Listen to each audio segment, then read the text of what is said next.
Tuna Game Changer Marathon ambayo inakuwa organized by Future Stars Academy. Lengo la Game Changer Marathon ni kuweka awareness kwa jamii kuhusu michezo. Kama unavyoona theme ya leo, ujumbe wa leo manake ni sports for all. Tunataka tuone watoto wa kike na watoto wa kiume wanacheza mpira pamoja au wanafanya sports pamoja. Kwa nini wanafanya sports pamoja? Studies zimefanyika zimeonyesha kuwa watoto wengi wa kike wanaachwa nyuma kwenye michezo.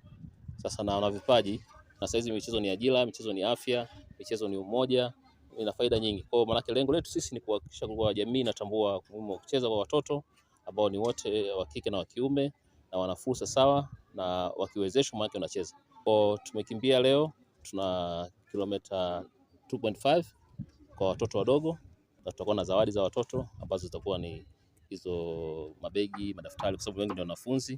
Kwa hiyo tumeona tugoe material ya shule. Lakini tuna 5 kilometers kwa watoto vile vile nao tutawapa zawadi na certificates za ushiriki. Lakini tuna 10 kilometers kwa watu wazima na tuna 21 kilometers kwa watu wazima pia. Kwa nini watu wazima tuna evolve? Kwa sababu nao wanahitaji kujua kuwa wanatakiwa wasupport watoto moja, lakini vile vile michezo ni afya. Kwa wanatakiwa kila siku wana practice michezo, wanakimbia kujenga afya na kujenga umoja katika jamii. Kwa lengo kubwa la Game Changer Marathon ni kuhakikisha kuwa jamii inajua umuhimu wa kucheza kwa watoto na kuwapa fursa watoto wacheze. Na huu ni msimu wa kwanza tumeanza mwaka huu na tutaendelea kila mwaka kuwa na hizi marathon kwa lengo la kuweka awareness kwa jamii. Kwa tunashukuru sana wadau wote ambao wamekuja, tunaona tuna watu wengi wamekuja, kuna watoto wengi wamekuja vile vile wa kike na wa kiume. Kwa tunashukuru sana na tunawakaribisha next time kuja tena, make sure kwa jamii inajua kuhusu umuhimu wa michezo kwa watoto wa aina zote. Na vile vile tuna watoto ambao tunasema wana ulemavu au watoto wenye mahitaji maalum nao wanakimbia na tuna mshindi tumempata kwa kilomita 2.5 tunampa zawadi anaitwa Amil. Kwa maana tunaona kabisa jamii saizi inajua kuwa michezo ni kwa watoto wote wenye ulemavu, watoto wa kike, watoto wa kiume wote wa participate katika michezo. That's the aim of Game Changer Marathon. Game Changer Marathon imeandaliwa na Future Stars kwa udhamini wa Pro Bono. Pro Bono maana yake ni shirika la Kijerumani ambalo linafanya kazi na sisi kwa lengo la kuhakikisha watoto wanapata fursa ya kucheza.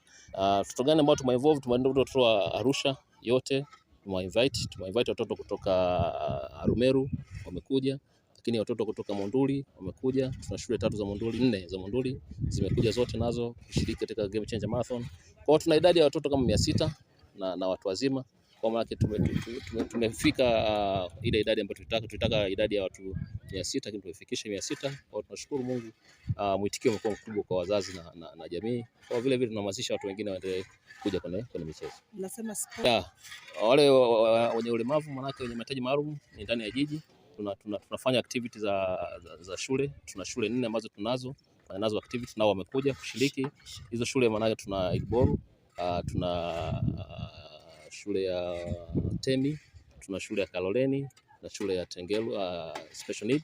Kwa wote wamekuja na tunafanya nao hizo activity, tumefanya nao hizo marathon, wameenjoy, wamefurahi na wame give feedback nzuri kwa wamekuwa involved na wanashukuru. Lengo letu manake ni kufikisha ujumbe kwa jamii kwa upana zaidi. Naona tumeanza na za Arusha, lakini next time tuna plan to extend kwa sababu Arusha tumechukua Arusha na Monduli na wilaya zake za karibu. Kwa tunataka tufike Moshi, tufike Same, tufike Tanga, kwa Dar es Salaam at least wakishakuwa aware manake waje wakimbizi marathon. Hayo ndio malengo baadaye.